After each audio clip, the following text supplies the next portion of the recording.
So today we're going to be talking about trying to do more with less. So that kind of goes along with the theme of what we're trying to do at John Deere with different chemical savings, different optimizations using embedded vision at the edge.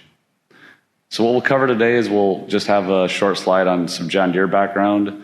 Tarik's going to talk quite a bit about some different image quality considerations, especially in outdoor environments, which are always a challenge.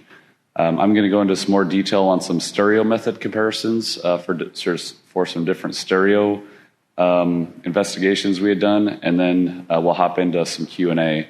And on this slide, just to kind of highlight some examples, and I know I was even talking to some folks in the booths earlier about how we probably have, across our broad range of products, there's probably a use case for almost every embedded vision solution that's out there, just going from mowers all the way up to large robotic harvesting or spraying platforms. But kind of an example here, just showing some of the breadth, showing a See and Spray product, a furrow vision looking into a trench when it plants using structured light. We had an obstacle detection solution in construction, similar to automotive, but there's a lot more variety of the number of obstacles in the background in the terrain.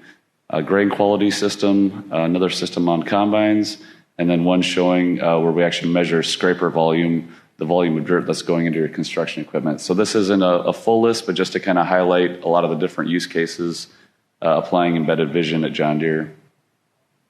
And beyond the embedded vision, we have a lot of different technology, just showing in this example a lot of things in the display, a lot of connectivity solutions, several 100,000 vehicles with connectivity, and then a large digital footprint as well with different information available to our customers.